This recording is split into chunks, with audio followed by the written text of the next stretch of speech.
அதை விட்டுட்டு அவசரப்பட்டு ரொம்ப யாருமே கூப்பிடாத போது நீங்களாக போய் அசிங்கப்பட்டு கட்சியும் அசிங்கப்படுத்த முடிஞ்ச உடனே ஓபிஎஸ் வந்து தன்னுடைய செல்ஃபிஷ்னஸ்க்காக போய் எல்லாரையும் அம்போன்னு விட்டுட்டு அவர் போயிட்டார். அவர் அவர் எவ்வளோ முயற்சி பண்ணார், கட்சி ரெட்டையில முடக்கணும்னு அவர் எவ்வளோ முயற்சி பண்ணார். அது வந்து நடக்கலை. உங்களுக்கு சீட்டு கொடுக்க மாட்டாங்க, தாவேக்கா தான் நிற்பாங்க. அப்போ நீங்கள் வந்து ரொம்ப கேவலப்பட்டு போவீங்க. நீங்கள் வந்து அசிங்கப்படுத்தி ஏடிஎம்கேவை கேவலப்படுத்துறதுல எங்களுக்கெல்லாம் ரொம்ப கஷ்டமாக இருக்குது. இன்றைக்கி சிவி சண்முகம்லாம் பேசுகிறதுக்கு தகுதியே கிடையாது. அவர் வந்து இந்த எலெக்ஷன் வர வரைக்கும் வெயிட் பண்ணிவிட்டு அவர் எம்எல்ஏ ஆகிருக்கலாம். அவர் ஏன் வந்து அவசரம் போய் எம்பி ஆனார்? அதுக்கப்புறம் இதுக்கு தோற்றுருவாருன்னு பயம் இருந்தது அவருக்கா?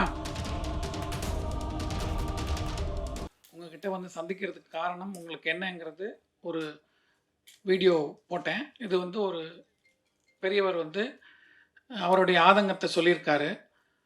இந்த ஆதங்கம் எல்லாருக்குமே இருக்குது. எங்களை மாதிரி புரட்சி தலைவருடைய இரத்தத்தின் இரத்தமான உடன்பிறப்புகளாக இருக்கிற அத்தனை பேருக்குமே அந்த ஒரு ஆதங்கம் இருக்குது. எல்லாரும் ஒத்துமையாக இருக்கணும். தோல்விங்கிறது ஒரு பெரிய விஷயம் கிடையாது. கண்டிப்பாக வந்து இப்போது அடுத்த 6 மாதத்தில் வந்து முனிசிபல் அந்த மாதிரி எலெக்ஷன்ஸ் வரப்போகுது. அதுக்குள்ளே நம்ம வந்து திருப்பி ஃபுல் ஸ்ட்ரென்த்தில் வரலாம். கேஸாக போட்டு நாளைக்கு ரெட்டையில பேன் பண்ணிட்டா திருப்பி அந்த ரெட்டையிலே இல்லாமல் போயிடும். ஏற்கனவே வந்து நிறைய தடவை இவர் சொன்ன மாதிரி, பெரியவர் சொன்ன மாதிரி பல முறை வந்து கேஸு கோர்ட்டுன்னெலாம் போயிருக்கு. அதெல்லாம் வந்து தவிர்த்துட்டு தயவு செஞ்சு ஒரு தலைமைன்னு நீங்கள் முடிவு எடுத்து தான் அந்த தேர்தலை சந்தித்தோம். அந்த தேர்தல் சந்தித்த போது நல்ல வாக்கு கண்டிப்பாக வந்து என்னமோ ஒரு அலை அடித்தா கூட ஒரு ஒரு எந்த ஒரு இது இல்லாமல் நம்ம வந்து கிட்டத்தட்ட 1.25 கோடிக்கு மேலே எடப்பாடியோ யாரையோ நம்பி ரெட்டையிலைங்கிற ஒரு இதுக்காக போட்டிருக்காங்க. அதனால் வந்து எந்த தலைமையை நம்ம ஒத்துக்கிட்டு போனோமோ அந்த தலைமையை நம்ம கண்டினியூ பண்ணால் கண்டிப்பாக ஜனங்களுக்கு வந்து ஒரு மாற்றம் தேவைங்கிற போது ஒரு அதிமுகங்கிறது இருக்குங்கிறது ஒரு பலமாக இருக்கும். 2வது நம்ம வந்து நல்லது செஞ்சால் கண்டிப்பாக வர முடியும். அதை விட்டுட்டு அவசரப்பட்டு ரொம்ப யாருமே கூப்பிடாத போது நீங்களாக போய் அசிங்கப்பட்டு கட்சியும் அசிங்கப்படுத்தி ஒவ்வொருத்தரும், ஏன்னா ஏற்கனவே வந்து அம்மா ஜானகி அம்மா வந்து ரெட்டப்புறா சேவல் நின்ன போது அம்மா கட்சியை கொடுத்துட்டு திருப்பி எல்லாரும் போய் சேர்ந்த போது ரொம்ப நாள் ஆச்சு அதை ஜெல் ஆகிறதுக்கு. எப்பவுமே வந்து ஒரு 2ஆம் பட்சமாகவும் இருந்தது. அதே மாதிரி இவங்க ஜெயலலிதா அம்மா இறந்ததுக்கப்புறம் திருப்பியும் ஒரு பிரச்சனை வந்தபோது ஓபிஎஸ் தனியாக போனார், இவங்க தனியாக போனாங்க. அதெல்லாம் பிரச்சனையாச்சு. அதுக்கப்புறம் ரொம்ப நாள் அந்த இதாகி சரியாச்சு. முடிஞ்ச உடனே ஓபிஎஸ் வந்து தன்னுடைய செல்ஃபிஷ்னஸ்க்காக போய் எல்லாரையும் அம்போன்னு விட்டுட்டு அவர் போயிட்டார். அவர் எவ்வளோ முயற்சி பண்ணார், கட்சி ரெட்டையில முடக்கணும்னு அவர் எவ்வளோ முயற்சி பண்ணார். அது வந்து நடக்கலை. அதுக்காக ஃபுல் அண்ட் ஃபுல் இந்த சிவி சண்முகம் தான் வந்து கோர்ட்டு கேஸ் எல்லாம் போய் போராடி எல்லாம் பண்ணார். ஆனால் இன்றைக்கி அவர் சொல்கிறார் எல்லாரையும் ஒத்துமையாக சேர்த்துங்க, எல்லாரையும் சேருங்க. இந்த ரெட்டையில ஆக்சுவலாக போன தேர்தல்லையே 21லேயே ஏடிஎம்கே நல்ல சீட்டில் வர வேண்டியது. அது வந்து முதலமைச்சராக யார் அறிவிக்கிறதே ரொம்ப லேட் பண்ண வச்சது ஓபிஎஸ். அவர் வந்து ரொம்ப நியூசன்ஸாக இருந்து பார்ட்டியை வந்து ஸ்ப்ளிட் பண்ணணுங்கிறது தான் அவருடைய எண்ணமாக இருந்தது. அது கடைசியில் அதை உண்மைங்கிறதும் நிரூபிச்சுட்டு அவர் போயிட்டார். இப்போ அதே மாதிரி திருப்பி இந்த சிவி சண்முகம் யாருங்கிறவர் இதுக்கு ஃபுல் அண்ட் ஃபுல் இந்த பார்ட்டியை ரெட்டையிலைக்காக போய் கோர்ட்டு கேஸ் எல்லாம் போனாங்க. வேலுமணி எல்லாம் வந்து டெல்லிக்கெல்லாம் போனாங்க. இன்றைக்கி வந்து அவங்களே வந்து திருப்பியும் ரெட்டையிலை முடுக்கினா கண்டிப்பாக ரெட்டையிலைக்கு ஒரு கிடைக்கிறது ரொம்ப கஷ்டம். ஏன்னா இந்த மிந்தி மாதிரி இல்லை, இப்போது ரொம்ப வேறு மாதிரி போயிட்டுருக்கு. அதனால் தயவு செஞ்சு நம்ம வந்து 2ஆம் பட்சமாக மாறக்கூடாது. ஏன்னா ஒரு தடவை நம்ம வந்து இப்போது தாவேக்காவோ அவங்கள நம்பி நீங்கள் போகிறீங்கன்னா கண்டிப்பாக இந்த எம்எல்ஏ போஸ்டெல்லாம் வந்து நிச்சயமாக வந்து டிஸ்குவாலிஃபை பண்ணிவிடுவாங்க. பண்ணிட்டா உங்களுக்கு சீட்டு கொடுக்க மாட்டாங்க, தாவேக்கா தான் நிற்பாங்க. அப்போ நீங்கள் வந்து ரொம்ப கேவலப்பட்டு போவீங்க. நீங்கள் வந்து அசிங்கப்படுத்தி ஏடிஎம்கேவை கேவலப்படுத்துறதுல எங்களுக்கெல்லாம் ரொம்ப கஷ்டமாக இருக்குது. எல்லாமே வந்து உண்மையாக ஆசையாக ரெட்டைலைக்கு இருக்கிறவங்க இன்றைக்கும் இருக்காங்க. அது வந்து நிரூபணமும் ஆயிருக்கு. அதனால தயவு செஞ்சு இந்த மாதிரி அவர் வந்து எல்லாரையும் நீக்குறாருன்னு சொல்றார். இந்த நீக்க சொன்னதே வந்து இவங்க தான். ஃபுல் அண்ட் ஃபுல் ஓபிஎஸ் கூட கேஸ் நடத்துனது, மத்தவங்கலாம் பண்ணது. அந்த மாதிரி சொல்லி இப்ப கடைசியில வந்து ஸ்லீப்பர் செல்லுன்னு சொல்லி, இப்ப இவங்க ஸ்லீப்பர் செல் மாரி ஆயிட்டாங்க. இது ரொம்ப அசிங்கமா இருக்கு. தயவு செஞ்சு எல்லாருமே திருப்பி ஒண்ணா சேருங்க. இல்ல எங்களுக்கு வேண்டான்னு சொல்லிட்டு நீங்க வெளியில போங்க. பொதுக்குழு செயற்குழு உறுப்பினர்கள்லாம் தயவு செஞ்சு ஒத்துமையா இருக்கணும். பின்னாடி போறீங்கன்னா, அவங்களுடைய கிட்ட வேலை செஞ்சவங்களா இருந்தா அவங்க போவாங்க. ஆனா கண்டிப்பா நான் சொல்றேன், அவங்கள நம்பி போனீங்கன்னா ஏன்னா எனக்கு நல்லா தெரியும். விஜயகாந்த் அவர்களோட கூட்டு வச்சாங்க. ஏடிஎம்கே கூட கூட்டு வச்சாங்க. அவங்கலாம் ஒண்ணா அண்ணன் தம்பியா பழகிட்டு இருந்தாங்க. திடீர்னு அ பிரிஞ்சபோது ரொம்ப அவங்க மனசு கஷ்டப்பட்டதெல்லாம் நான் பார்த்துருக்கேன். அதனால அந்த மாதிரி நமக்கு வந்து அந்த நிலைமை வரக்கூடாது. ஏற்கனவே 2, 3 தடவ நம்ம அவஸ்தைப்பட்டுருக்கோம். அந்த மாதிரி தயவு செஞ்சு வராதீங்க. ரெட்டை இலைங்கிறது முக்கியம். எம்ஜிஆருடைய கட்சி நெறைய பேர் தியாகம் ஜானகி அம்மா வந்து ஒரு எதிர்பார்ப்பும் இல்லாம குடுத்துட்டு போனாங்க. அதுக்கப்புறம் இவர் சொல்ற மாதிரி 96ல ஒரு பெரிய தோல்வி வரும்போது எல்லாரும் அப்பவும் சிதறி ஓடுனாங்க. இதே வந்து தனியா ஒரு குரூப் பண்ணாங்க, எல்லாம் பண்ணாங்க. கடைசியில திரும்பி வந்துட்டாங்க. ஏன்னா வந்து அந்த அம்மாவுக்கு கொஞ்சம் ஆளுமை இருந்தது. அதனால திருப்பி கொண்டு வர முடிஞ்சது. ஆனா, இப்ப இருக்கிற நிலைமை வந்து இவரு எவ்வளோதான் ஆளுமை இருந்தாலும், இப்ப வேற மாதிரி அது இது பண்ணிக்கிட்டு இருக்காங்க. அதுக்கு வந்து கொஞ்சம் பிரீதிங் டைம் இருந்தா நம்ம கண்டிப்பா உள்ளாட்சி தேர்தல்ல வந்து நல்ல ஃபுல் பலத்தோட நம்ம வர முடியும். ஜனங்க பார்த்துக்கிட்டு இருக்காங்க. புதுசா ஒருத்தர் வந்திருக்காரு. அவரு என்ன பண்ண போறாருங்கிறது எதிர்பார்ப்போட இருக்காங்க.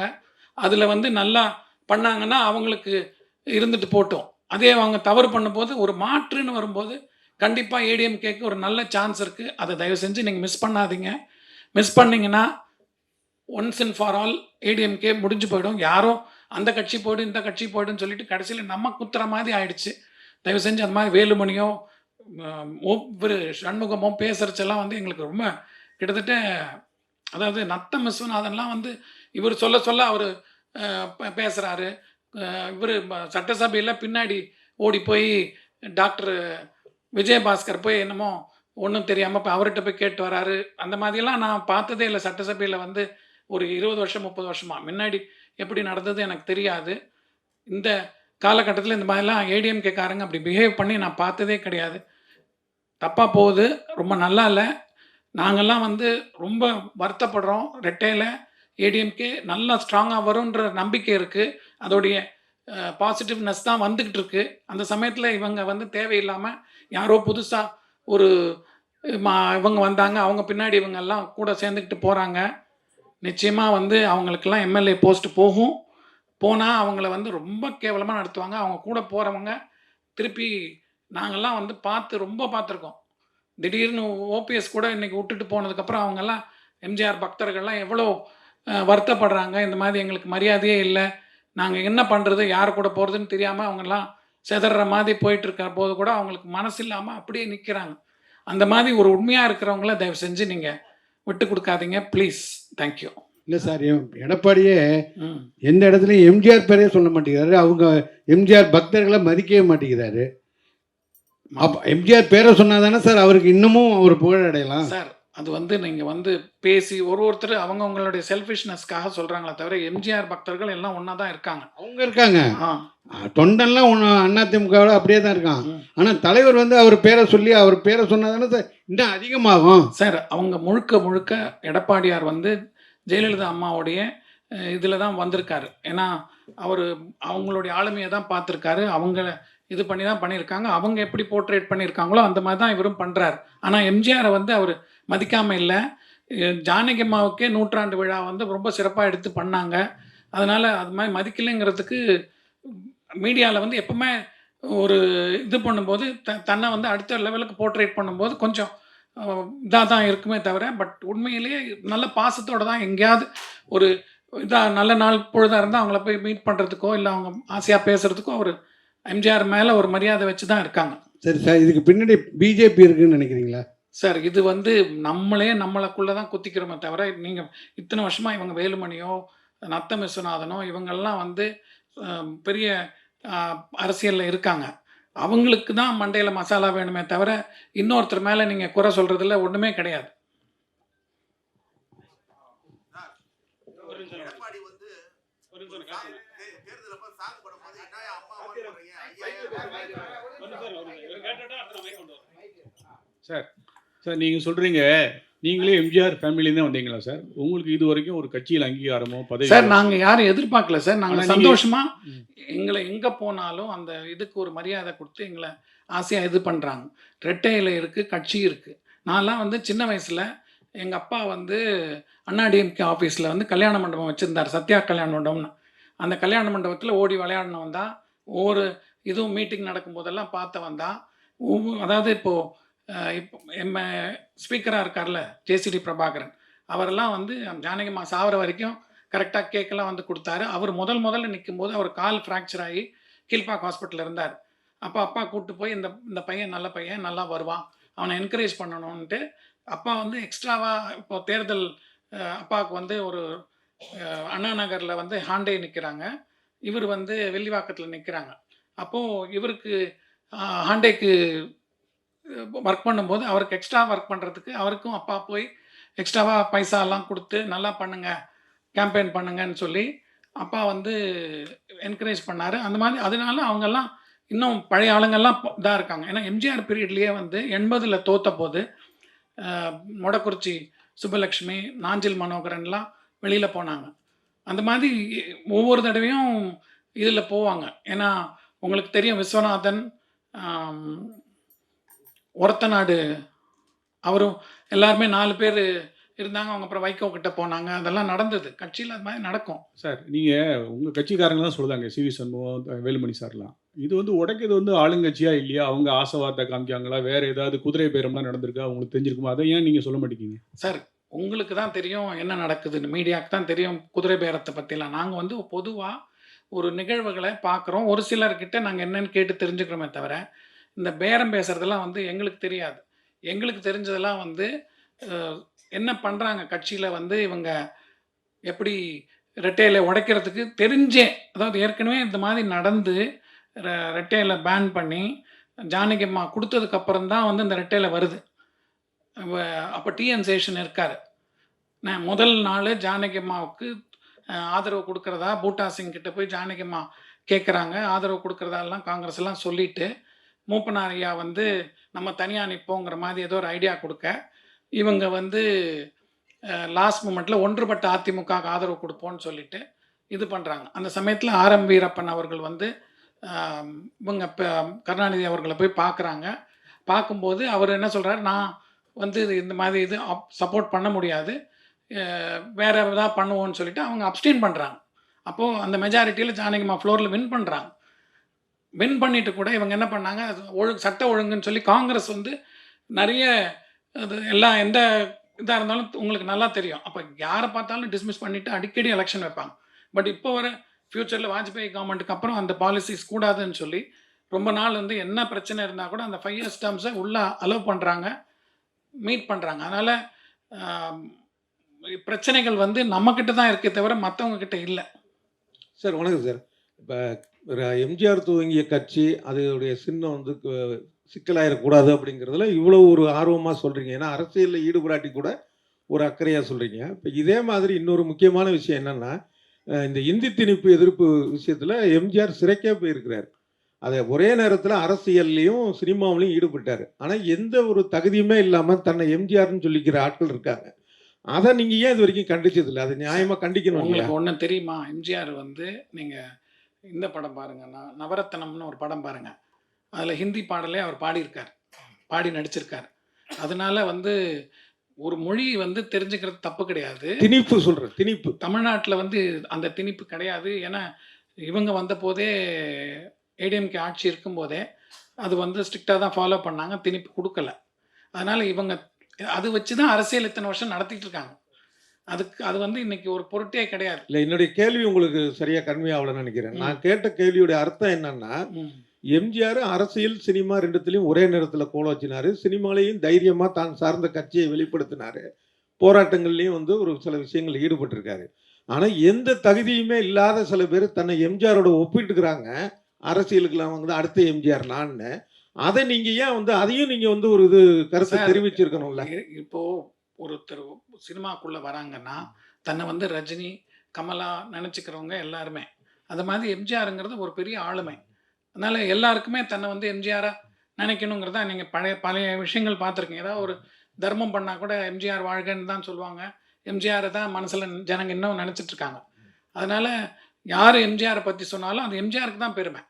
அப்புறம் இன்னொரு விஷயம், இப்போ எம்ஜிஆருடைய இறுதி சடங்கப்ப ம், ஜெயலலிதாவை வந்து அந்த வண்டி வாகனத்திலேருந்து கீழே தள்ளி விட்டாருன்னு ஒரு விஷயம் உங்க மேல உண்டு. ம்.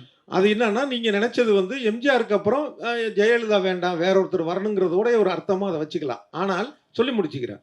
ஆனால் உங்களுடைய அந்த எண்ணம் ஈடேறல. அதே மாதிரி அதுக்கப்புறம் பார்த்தீங்கன்னா, ஜெயலலிதா அடையாளம் காட்டியது ஓபிஎஸ்க்கு தான் சொன்னீங்க.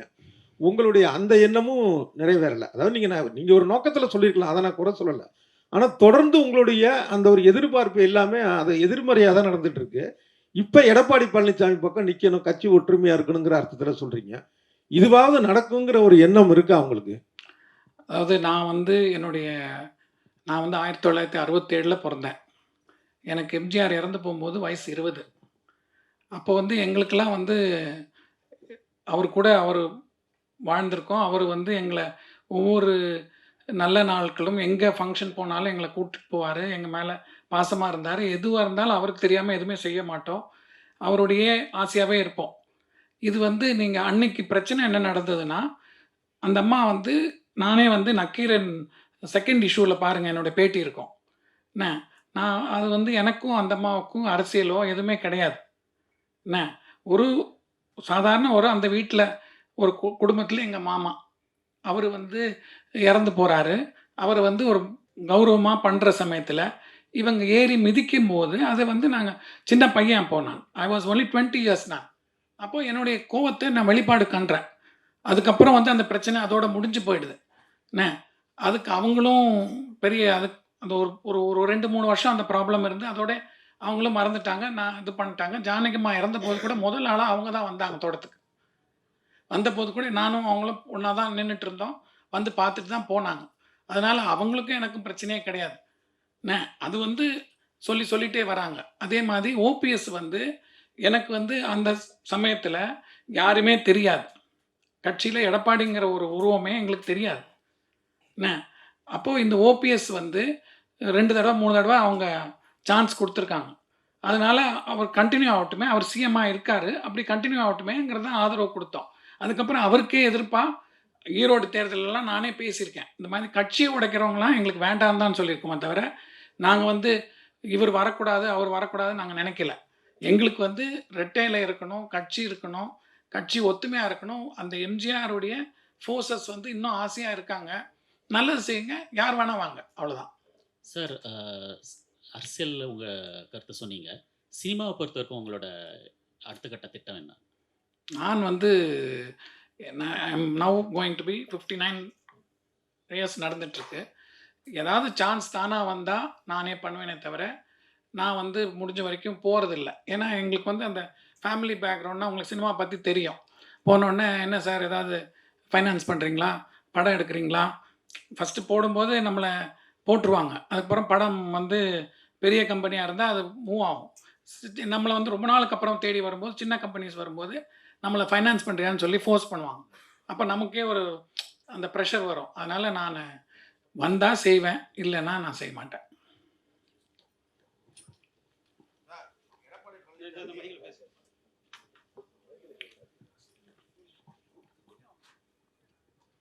எடப்பாடி பழனிசாமி கட்சை வந்து லாட்டரியோட அதிபர் மார்ட்டின் ஒய்ஃப்ட்ட அடமான வச்சது மாதிரி தான் 500 கோடி வாங்கிட்டு ஏதோ திருச்சியில் ஆளே இல்லாத மாதிரி லால்குடியில் கோயம்புத்தூர்லேருந்து கொண்டு போய் ஒரு கேண்டிடேட் நிறுத்தியிருக்காரு.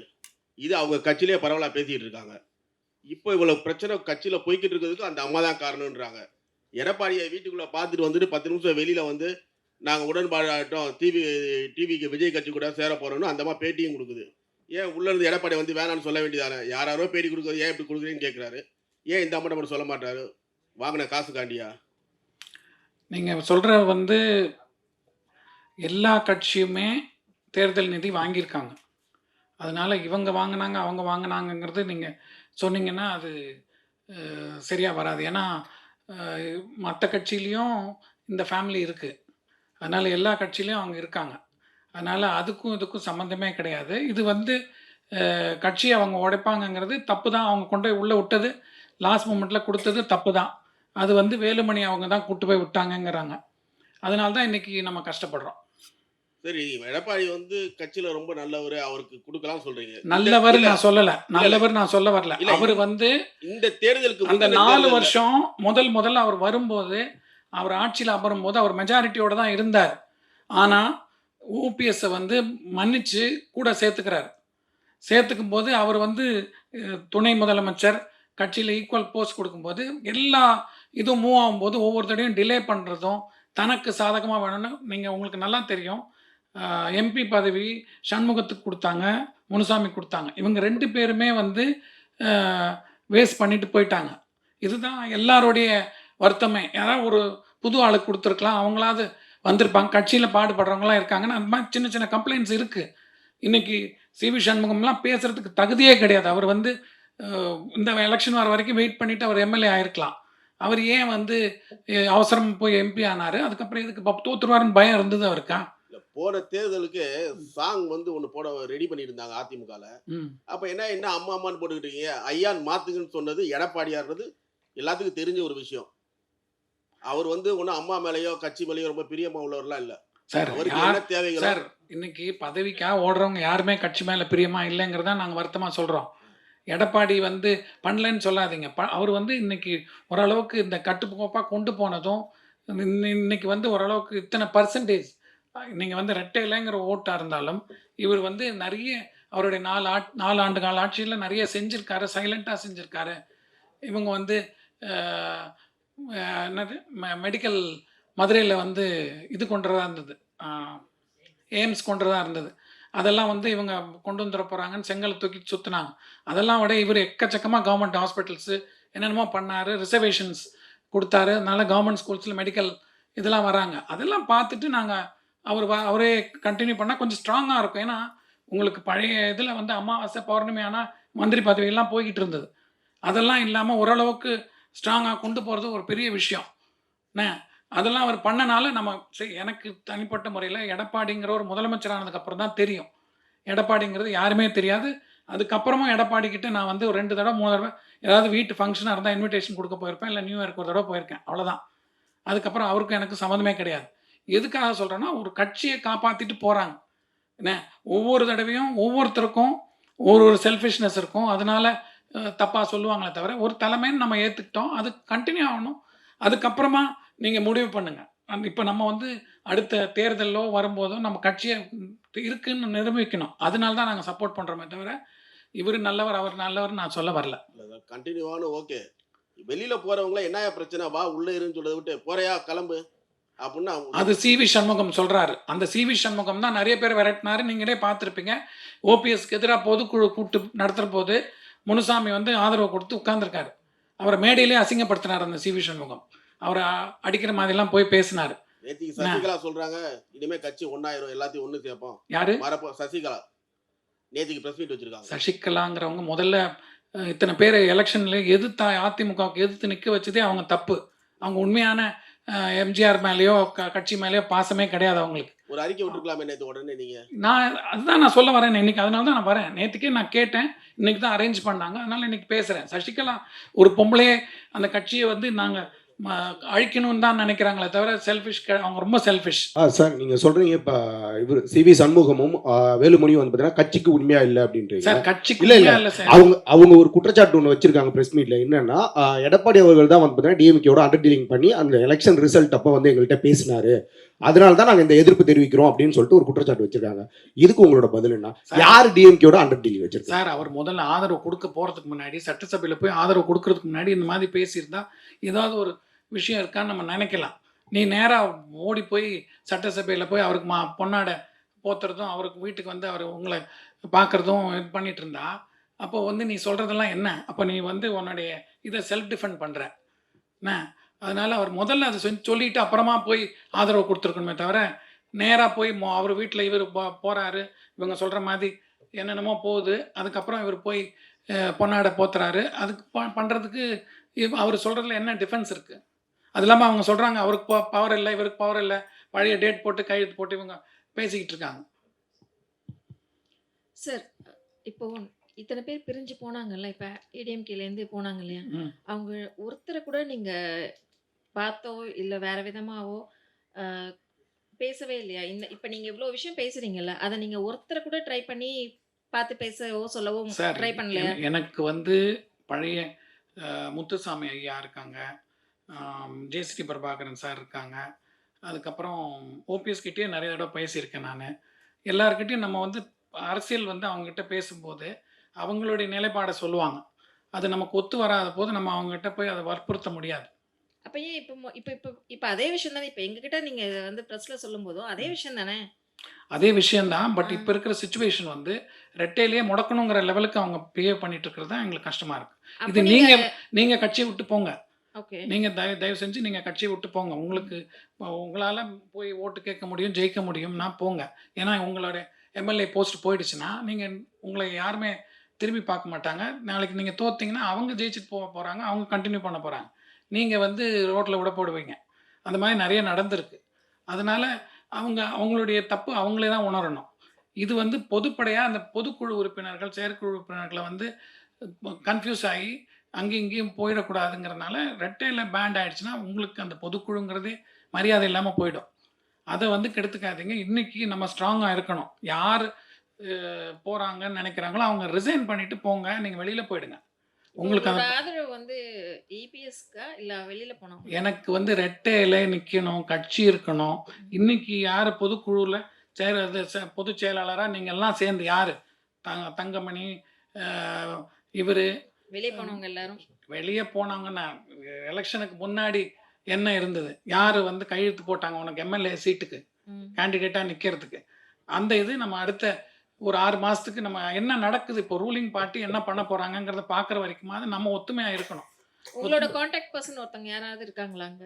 உங்களுக்குன்னு ஒரு கான்டாக்ட் பெர்சன் இருப்பாங்கல்ல? யாருமே இல்லையா? ஒருத்தர் கூட இல்லையா? எனக்கு எல்லாருமே கான்டாக்ட் பர்சன் சார்.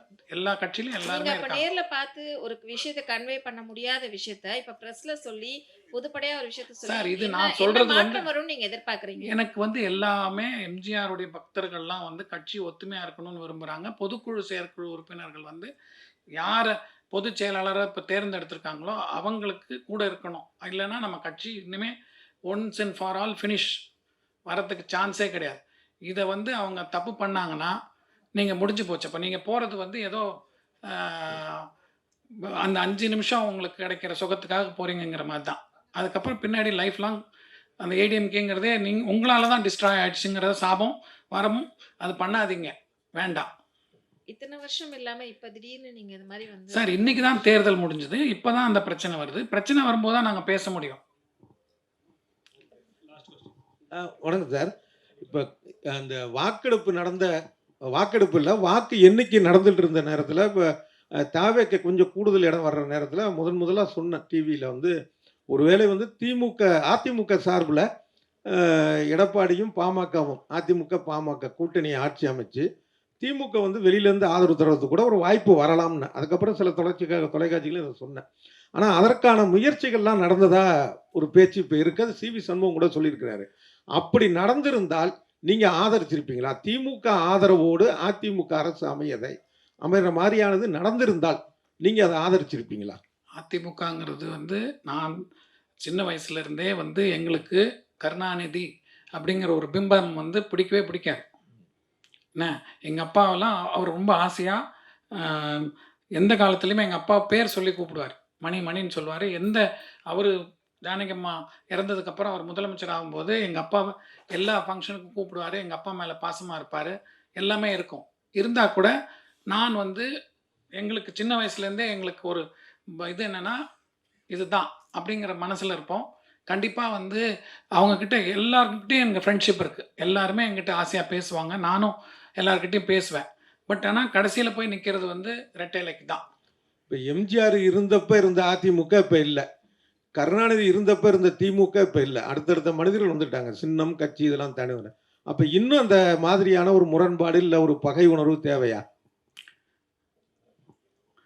பகை உணர்வு தேவையாங்கிறது வந்து இந்த 5 வருஷம் அவங்க திமுக ஆட்சி நடந்திருக்கு. அப்போ வந்து ஏடிஎம்கேங்கிறது வந்து ஒரு எதிர்க்கட்சியா செயல்பட்டுருக்காங்க. என்ன அதனால ஒவ்வொருத்தரும் அந்த பழைய 72 கட்சியில இருக்கிறவங்கலாம் எவ்வளோ கஷ்டப்பட்டாங்கங்கிறது எங்களுக்கு கண்கூட நானே பார்த்துருக்கேன். அதனால் எங்களோட மைண்ட் செட் வந்து எப்பவுமே வந்து உங்களுக்கு நல்லா தெரியும். சுலோச்சனா சம்பத் அம்மா வந்து நாங்கள்லாம் ஜானகி அம்மா கூட டெய்லி ஒரு நாள் விட்டு ஒரு நாள் வந்து எம்ஜிஆர் இறந்ததுக்கப்புறம் அவங்க வந்து அவங்க கூட வந்து வீட்டில் பாய் போட்டு கீழே படுத்திருப்பாங்க. நாங்கள் என்ன இவ்வளோ பெரிய ஆள். அவங்க தான் வந்து அவங்க வீட்டுக்காரர் தான் வந்து டிஎம்கேக்கு வந்து முதல்ல இதாக வர வேண்டியவர். அவங்களே வந்து எங்கள் கூட குழந்தைங்கள ஒருத்தராக வந்து விளையாடிக்கிட்டு வந்து படுத்திருப்பாங்க. அவங்க வந்து அதிமுகவில் இருக்கும்போது அவங்க பையன் இளங்கோவுடைய கல்யாணத்துக்கு இவங்க போகல. அப்போ வந்து அந்த ஆளுமைக்கு கட்டுப்பட்டு அவங்க இருந்தாங்க. அதே மாதிரி உங்களுக்கு இவர் தெரியும், ஸ்ரீவில்லிபுத்தூர் தாமரைக்கனி, அவருடைய இறப்புக்கு அவருடைய பையன் போகல. அவர் மந்திரியாக இருந்தார். தமிழ்ச்செல்வனோ என்ன ஒரு பேர், இன்ப தமிழ்ச்செல்வன். பையங்க தம்பிதுரை வந்து தன்னுடைய மகள் திருமணத்துக்கு போல, ஏன்னா சம்பந்தி மாற்று கட்சியை சேர்ந்தவர் அப்படிங்கிறதுனால. இதேதான். ஆனா இதெல்லாம் வந்து ஒரு நாகரிகமான விஷயம் நினைக்கிறீங்களா? இல்லை, எம்ஜிஆர் இருக்கும்போதே அது நடந்ததுங்க. எம்ஜிஆர் இருக்கும்போது கே வந்து ஒரு இதில் போய் கல்யாணம் பண்ணியிருக்காங்க. அவங்க சொந்தத்தில் ஏதோ கல்யாணம் பண்ணிவிட்டு அந்த கல்யாணத்துக்கு கூப்பிட்றாரு. எம்ஜிஆருக்கு அப்போ உடல்நிலை சரியில்லாத நேரம். எம்ஜிஆர் வந்து அன்னைக்கு உடம்பு சரியில்லை, வரமாட்டாருங்கிற மாதிரி சொல்லிவிட்டு அவர் பாம்குரோ வழியாகவே, அவர் ராமாவரத்துலேருந்து கிளம்பி மவுண்ட் ரோடு வழியாக போகலாம், பாம்குரோ வழியாகவே போய் உட்லண்ட்ஸில் போய் இவங்க கல்யாணத்தில் அட்டன் பண்ணாங்க. நளினி அவங்க கல்யாணத்துக்கு அட்டன் பண்ணார். அதனால வந்து அது அந்த தலைமையோடைய அவங்க இஷ்டம். அது நம்ம ஒன்றும் சொல்ல முடியாது. சார், சிவி சண்முகம் சார் வந்து முதலமைச்சர் ஸ்டாலின் சார் பார்க்கறதுக்கு முன்னாடி ஒரு சோஃபா ஒன்று போச்சு. அது பெருசா பேச முடியல. எல்லாருமே சொல்றாங்க. இல்ல சார், நான் சொல்லிடுறேன். சோஃபா ஒன்று போச்சு. அது வந்து உதயநிதி ஸ்டாலினும் வந்து குறிப்பிட்டு சொன்னாரு. ஸோ வந்து காசுக்காக விலை போயிட்டாங்களா எல்லாருமே? சார் அது எனக்கு தெரியல சார். திருமாவளவன் அவர் வீட்டில் கூட அவர் பார்க்க வராரு. வரும்போது மழை கொட்டுது. அந்த அவசரத்தில் கூட சோஃபா உள்ளே போயிட்டு இருந்தது. அதெல்லாம் நாங்கள்லாம் பார்த்து சிரித்தோம். நாங்கள் உங்களை மாதிரி நாங்களும் பப்ளிக்கில் பார்த்து கமெண்ட் அடிக்கலாமே தவிர, எல்லார் வீட்டுக்கும் சோஃபா போகிறது நாங்களும் பார்த்தோம், நாங்களும் சிரித்தோம். அது வந்து என்ன ஒரிஜினல் போச்சா டூப்ளிகேட்? இன்றைக்கி டிவியில் பார்த்துட்டு இருக்கும்போது திருமாவளவன் ஐயா சொல்கிறாங்க, நான் முன்னாடியே ஆர்டர் பண்ணேன், அது அந்த நேரத்தில் உள்ளே வந்தது. நீங்கள் டிவி பார்க்கலாம், அதுதான் சொன்னாங்க. அதனால் இது வந்து நான் உங்களை மாதிரி ஊடகம் மூலமாக பார்க்குறது தான். சார், இப்போ வந்து எடப்பாடியார் வந்து எல்லாத்துக்கும் அட்ஜஸ்ட் பண்ணி போகிற ஆள், சரிங்களா? யார் என்ன சொன்னாலும் கேட்டுக்கிற ஆள். ஆனால் வந்து ஆளுமை ஜாஸ்தி, சரிங்களா? இது மாதிரி ஒரு விஷயத்தில் வந்து வரும்போது அவரை வந்து இவ்வளோ நெருக்கடி கொடுத்து சரியா தவறா? கண்டிப்பாக தவறுங்க. எல்லாருமே நாங்கள் ஏடிஎம்கேங்கிறது ஒரு சாலிடான பார்ட்டி. அதுக்கு ஒரு லீடர்னு ஒருத்தர் செலக்ட் பண்ணியாச்சு. அது வந்து நம்ம இப்போ இந்த இக்கட்டான நிலைமையில் நம்ம ஸ்ட்ராங்காக நின்னாதான் அந்த பார்ட்டிக்கு வந்து ஒரு எல்லாருமே உங்களுக்கு நல்லா தெரியும், ஒரு மாற்று வேணும்னா ஏடிஎம்கே தான். அந்த மாற்றுக்கு ஒரு தலைமை இருந்துக்கிட்டு இருக்கும்போது அது ஒரு சப்போர்ட் பண்ணி போகணும். எல்லாருமே கண்டினியூஸாக எடப்பாடியே வந்து இன்னொரு 50 வருஷம் இருப்பாரோ இல்லை அவர் உயிரோடு இருப்பாரோங்கிறது கூட தெரியாது. அவருக்கும் உடம்பு வயசாகிடுச்சு, எல்லாம் நடந்துட்டுருக்கு. அதனால் அடுத்த தலைமை வரும். அது போதும், அதுக்கேற்ற மாதிரி நம்ம பிளெண்ட் ஆகி போவோம். இன்றைக்கி இந்த சுச்சுவேஷனில் கொலாப்ஸ் பண்ணுறதுல நல்லா இல்லைங்கிறதுனால தான் நாங்கள் வரோம். சார், இப்போ வந்து டிவிகேக்கு சப்போர்ட் பண்ணாங்க சிவி சண்முகம், சரிங்களா? இன்னும் 5 வருட காலத்துக்கு பிறகு அதிமுக ஒரு கட்சி இருக்குமா இருக்காதா? ஏன்னா இப்போ வந்து இவங்க டோட்டலாக பிரிஞ்சு போயிட்டாங்கன்னா அடுத்த வந்து சார் அவங்களே ஜெயிக்க மாட்டாங்க சார், அவங்களே காணாமல் போயிடுவாங்க. சிவி சண்முகம்ங்கிறது அவருடைய உண்மை கலர். அவர் எம்பி போஸ்டர் ரிசைன் பண்ணுறாரு, எம்எல்ஏ இது பண்ணுறாரு, அவரே காணாமல் போயிடுவார். எங்களை மாதிரி எம்ஜிஆர் இது சோத்தை தின்னவங்க, இல்லைன்னா எம்ஜிஆர் மேலே பாசமாக இருக்கிறவங்க, எம்ஜிஆர் மன்றத்தில் இருக்கிறவங்க, அப்புறம் அந்த குடும்பத்தில் இருக்கிறவங்க இருக்காங்களே. இப்போ நானே என் வீட்டில் நான் வந்து என் பையன்கிட்ட இந்த எலெக்ஷனில் இப்படி இருக்கேடா பக்கத்தில், நான் வந்து தேர்தலுக்காக வெயிட் பண்ணி தேர்தலில் ஓட்டு போட்டுட்டு அன்னைக்கு சாயங்காலம் நான் ஒரு முக்கியமான இதுக்காக நான் லண்டன் கிளம்புறேன். நான் போகும்போது என் பக்கத்து சீட்டில் பாம்பேலேருந்து 2 பசங்க, ஒரு யங்ஸ்டர்ஸ், பெரம்பூர் தொகுதியில் சேர்ந்த ஒரு பொண்ணு ஒரு பையன், வேறு ஏதோ ஒரு 2 பேர் வேறு வேறு ஆளுங்க. அதே மாதிரி இன்னொருத்தர் அந்த பக்கம் ஒரு முஸ்லீம் ஃபேமிலி உட்காந்துருக்காங்க. இவங்ககிட்ட சும்மா ஜாஸ்தியாக பேசும்போது அவங்க சொன்னாங்க, எங்கள் அப்பா வந்து, இந்த பொண்ணு சொல்கிறா, ஏரோஸ்டர்ஸு லீவ் போட்டு வந்திருக்கா, அவள் சொல்கிறா, எங்கள் அப்பா வந்து திமுக, பரம்பரை திமுக, ஆனால் நான் வந்து இவருக்கு ஓட்டு போடுறேங்கிற மாதிரி வரா. அதே மாதிரி அந்த இவர்கிட்ட கேட்குறேன், இஸ்லாமிய சகோதரர் அவர் ஒய்ஃபோட போகிறாங்க. அப்போ கேட்குறேன், இல்லை திமுக தான் வரணுங்கிற மாதிரி பேசுகிறாங்க. அதனால் கருத்துக்கள் வந்து அந்த மாதிரி நிறைய இருக்கும். ஒரு தகவலுக்காக சொல்கிறேன், ஜெயலலிதா உயிரோடு இருந்த வரைக்கும் குடியரசுத் தலைவர் மாளிகையில் போய் அவரை சந்திக்க போனாலும் இவருக்கான ஒரு சோபா அங்கே முன்னாடி அங்கே போகும். ம். அப்படி நடந்தது, ஒரு தகவலுக்காக சொல்கிறேன். அப்போ நீங்கள் வந்து சிம்பிளாக இல்லை. இப்போ வர சீஃப் மினிஸ்டர் வந்து சிம்பிளாக இருக்க மாட்டார். ஒரு ஃப்ளோர் பூரா அவர் போனால் புக் பண்ண போகிறாரு. நம்ம நாட்டு பைசாவை பூரா காலி பண்ண போகிறாரு. அப்படி தானே சொல்ல வரீங்க? சார் அதான் நானும் அந்த தகவல் சொல்கிறேன். அப்போ சிம்பிளான மாற்றம் கிடையாது. இது வந்து 50 வண்டி போகும், சோஃபா போகும், அப்புறம் நம்ம நம்பிக்கை போட்டவங்களுக்கெல்லாம் நாமம் சாத்திட்டு போவாங்க. சார் இப்போ நீங்கள் சொன்னீங்க சிவி சண்முகம் வேலுமணி இவங்களாம் வெளியில் வந்துட்டாங்க அப்படின்னா கண்டிப்பாக அவங்களுக்கு வேல்யூ இருக்காது அப்படின்னீங்க. இதுவே வந்து போன ஆட்சியில் வந்து பார்த்தீங்கன்னா ஓபிஎஸ் அவர்கள் அதிமுக சார்ந்து ஒரு விஷயம் பதிவிடும் போது எடப்பாடி அவர்கள்லேருந்து எல்லாருமே குரல் கொடுத்தாங்க. அதிமுக சார்ந்து எந்த ஒரு கருத்தும் நீங்கள் பதிவிடக்கூடாது அப்படின்னு சொல்லிட்டு அவங்களுக்கு அகெயின்ஸ்டாக குரல் கொடுத்தாங்க. ஆனால் இன்னைக்கு சட்டசபையில் எடப்பாடி அவர்கள் வந்து பார்த்தீங்கன்னா தாவேக்காவுக்கு வந்து ஆதரவு தெரிவிக்கல. அதே வந்து பார்த்தீங்கன்னா சிவி சண்முகம் வேலுமணி இவங்கெல்லாம் வந்து பார்த்தீங்கன்னா அதே சட்டசபையில் உள்ளே இருந்துக்கிட்டு ஆதரவு தெரிவித்து ஒரு கும்பல் நிற்கிறாங்க. ஆனா இந்த இடத்துல எந்த ஒரு குரலும் கொடுக்கல எடப்பாடி அவர்கள். அப்ப சிவி சண்முகம் வேலுமணி இவங்களோட செயல்பாடுக்கு பயந்துட்டாரா எடப்பாடி அவர்கள்? சபராகரிக்கணும்னு ஒன்று இருக்குது சார். உங்கள் கட்சி ஆளே திடீர்னு பிஹேவ் பண்ணும்போது அவருக்கு வந்து எக்ஸ்பீரியன்ஸ் இருக்கிறனால அவர் காமாக இருக்காரே தவிர, சிவி சண்முகம் நீங்களே பார்த்துருப்பீங்க டிவியில் பிஹேவ் பண்ணுறதும் விஜயபாஸ்கர் ஓடுறதும். அப்போது அந்த சீப் பிஹேவியர் பண்ணும்போது இவரும் அதுக்கு ஈக்குவலாக போய் பண்ணால் அப்போ நீங்கள் வந்து ஒரு சீஃப் மினிஸ்டராக பார்த்தவருடைய டெக்காரமை வந்து கெடுக்கிற மாதிரி ஆகிடும். அவர் வந்து முதல்ல ஒரு எம்எல்ஏவாக இருந்தால் அது வேறு பிஹேவியர், தலைவராக வரும்போது ஒரு சீஃப் மினிஸ்டராக இருக்கும்போது பிஹேவியர். அதனால அவர் டீசெண்டாக பிஹேவ் பண்ணார், இவர் இன்டீசெண்டாக பிஹேவ் பண்ணியிருக்காரு. இல்லை சார், கடந்த ஆட்சியில் வந்து பார்த்தீங்கன்னா ஓபிஎஸ் இருக்கும்போதே வந்து பார்த்தீங்கன்னா எடப்பாடி அவர்கள் அதே சட்டசபையில் தான் அந்த வார்த்தையும் பதிவிட்டார். ஓகே, ஸோ அப்படி இருக்கும்போது இப்போ ஏன் அந்த நாகரிகம் தெரிஞ்சிருக்கு அவருக்கு? சார், ஓபிஎஸ்ங்கிறவர் வந்து அவருக்கு முன்னாடி சிஎம்மாக இருந்திருக்காரு. என்ன அவர் வந்து செஞ்ச விஷயங்கள் வந்து ஒரு பொதுக்குழு இது பண்ணியாச்சு, அவர் சிஎம் ஆயிட்டார். அதுக்கப்புறம் நீங்கள் கட்சியை கெடுக்கிறதுக்குனே நீங்கள் பண்ணும்போது அந்த ஒரு இது சொல்கிறாரே தவிர, இன்றைக்கி இருக்கிற சுச்சுவேஷனில் உங்களுக்கு சிவி சண்முகமோட பிஹேவியரை பற்றி தெரியும். அவருடைய நடவடிக்கைகள்லாம் தெரிஞ்சுட்டு அவருக்கு ஈக்குவலாக அவர் வந்து இறங்கி பேச முடியாது. சார் வணக்கம் சார். சொல்லுங்கள். மாண்புமிகு எம்ஜிஆர் அவர்களால் துவக்கப்பட்ட அதிமுக, ஜெயலலிதா அவர்களால் கட்டி காக்கப்பட்ட அதிமுக, இன்னைக்கு சல்லியாக உடைச்ச சசிகலா அவர்களே என்ன சொல்லியிருக்காங்கன்னா, எல்லாரும் ஒன்றா சேர்ந்து மீண்டும் அதிமுக ஒருங்கிணைச்சு கொண்டுட்டு வரணும் அப்படின்னு சொல்லியிருக்கிறாங்க. அது நடைமுறை சாத்தியமா? நீங்கள் ரெட்டையிலையை வந்து எப்படி காப்பாற்ற போகிறீங்க? இதுக்கப்புறம் உங்களோட நடவடிக்கை என்னவா இருக்கும்? சார், நான் தான் முதல்ல அவர் கேட்கும்போதே சொன்னேன், அவர் கேட்டபோதே சொல்லிட்டேன். சசிகலா வந்து முதல்ல இத்தனை பேர் கேண்டிடேட் நின்று ஓட்டை பிரித்ததே தப்பு. அப்போனா உங்களுக்கு விஜயகாந்த் பொண்டாட்டிக்கும் சசிகலாவுக்கு என்ன டிஃப்ரென்ஸு? உங்களுக்கு என்ன காசு கிடைக்குதோ, என்ன சீட் கிடைக்குதோ அங்கங்கே ஓடுற மாதிரி போயிட்டு இருந்தாங்கன்னா, அப்போது சசிகலா வந்து ஆப்போசிட்டில் இருக்கிறவனுக்கு நீங்கள் ஆதரவாக செஞ்சீங்கன்னா, அப்போ நீங்கள் என்ன ஒன்றுபட்டது? இப்போது இவரும் சொல்கிறது மாதிரி தானே இருக்குது. சண்முகம் வந்து தொட்டிலும் ஆட்டி விட்டுட்டு புள்ளையும் கிள்ளி விட்டுட்டு அழறது பேசுறதில்ல, என்ன நியாயம் இருக்குன்ற அது மாதிரி இந்த அம்மாவும் ஒதுக்கப்பட்டவங்க. இவங்க வேண்டான்னு முடிவு பண்ணிட்டாங்க. என்ன ஆனானப்பட்ட தினகரனே அவ்வளோ இது இருந்த போது அவர் இப்போது கூட இருக்கார். என்ன சந்தர்ப்ப சூழ்நிலையில் போயிட்டாங்க, அவர் அண்டர்ஸ்டாண்ட் பண்ணிக்கிட்டார், அட்ஜஸ்ட் பண்ணி தானே போனாங்க. அதனால் ஓரளவுக்கு ஒரு ஸ்ட்ரென்த்து கிடச்சதில்ல. அது அந்தம்மா வந்து பேசாமல் இருந்திருந்தா ஜெயிச்சிருக்கலாமே. அப்புறம் நீங்கள் பேசுனீங்கன்னா அது ஒரு வேலிடு பாயிண்ட்டாக இருக்கும். நீங்கள் எல்லா தப்பும் பண்ணிவிட்டு இப்போது சிச்சுவேஷனில் போய் நான் ரொம்ப பெரிய இது பேசுகிறேங்கிற மாதிரி பேசுனா அது நல்லா இல்லை. Thank you so much.